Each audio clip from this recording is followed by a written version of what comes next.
Peace and blessings, everyone. So I'm revisiting my 40-year plan.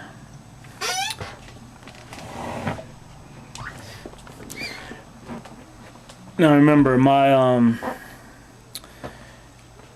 argument was about fight or flight, about whether one or a group of people or whatever should fight for changes, literally fight war, revolution, or should they flee or move elsewhere to create their own.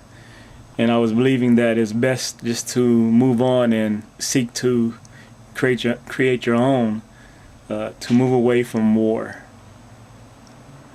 But what happened today, I ran across an article on CNN.com, and it was speaking about the child sex trafficking that takes place in India. And it's estimated that 1 million children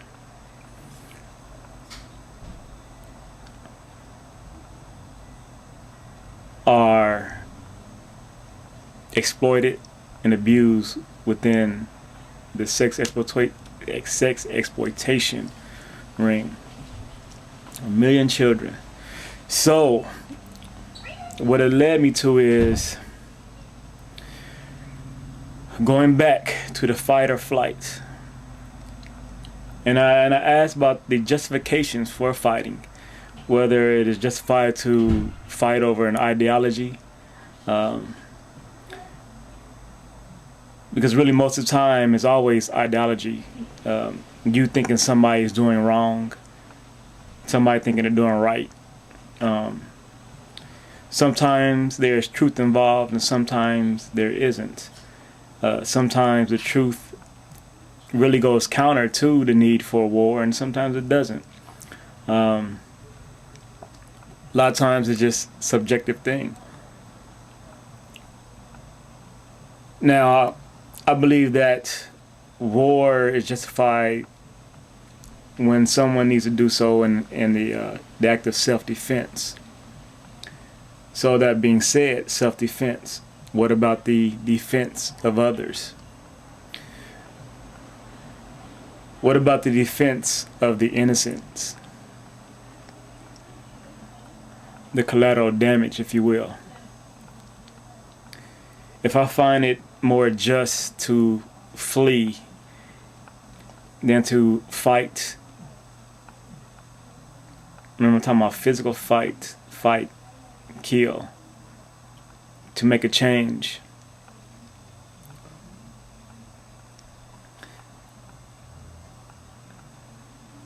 But, and I so lost my train of thought.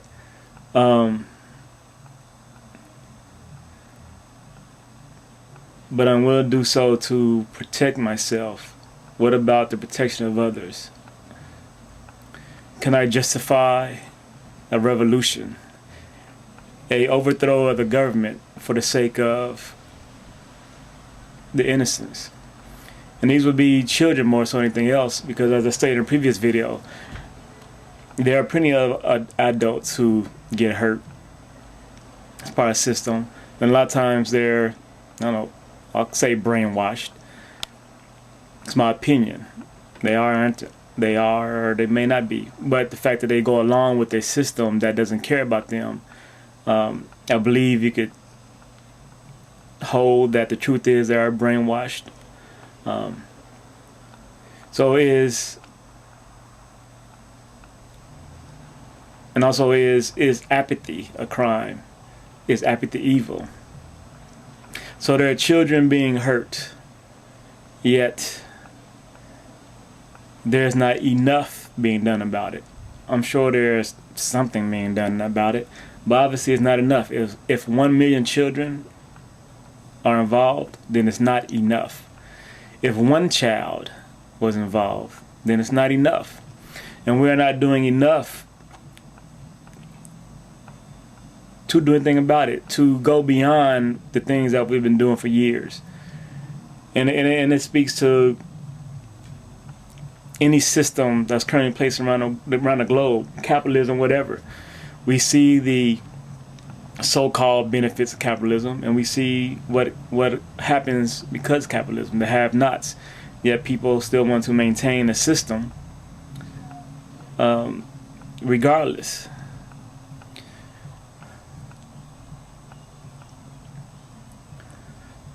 So, if people, and then some people are just apathetic to the suffering, those, usually the haves are apathetic to the have-nots.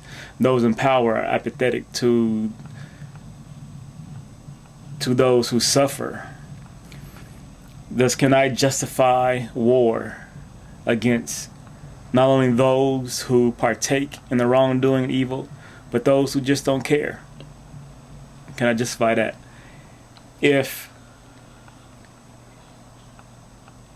And actually, there are some laws. It's a law in the United States. You know, if you can prevent a crime and you don't, you can be held accountable.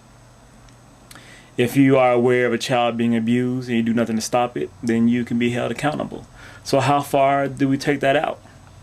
If you know that 1 million children, that's what they're saying, give or take, you know, take it for what it is, but you know some children are being caught up in the trafficking over there in India. You know there are some children who are forced into prostitution,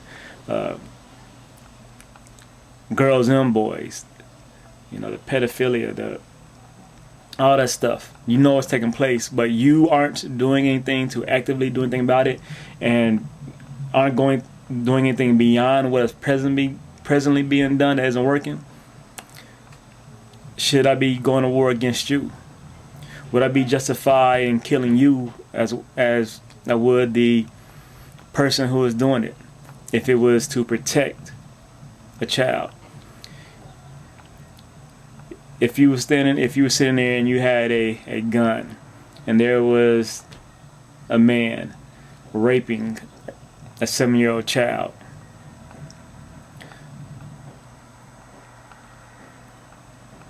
wouldn't you feel justified in stopping that rape?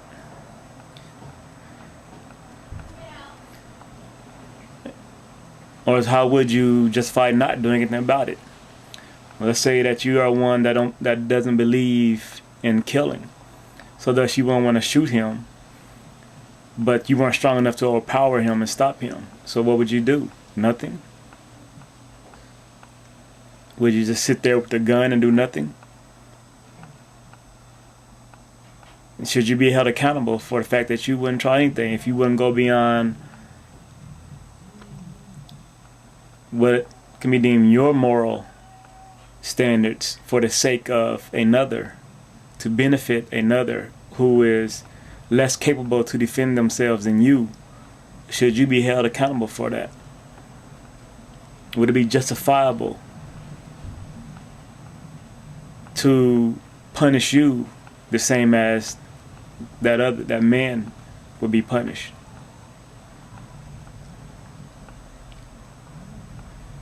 So that's I'm wondering. In fleeing and going up to separate myself from that which I believe is wrong and unjust, would I thus be doing wrong because I would be leaving behind those in need? When really can war and killing be justified?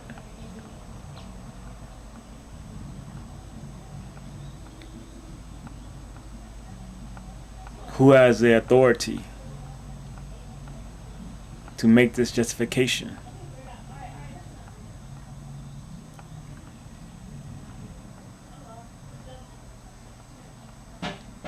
God bless. Peace and love.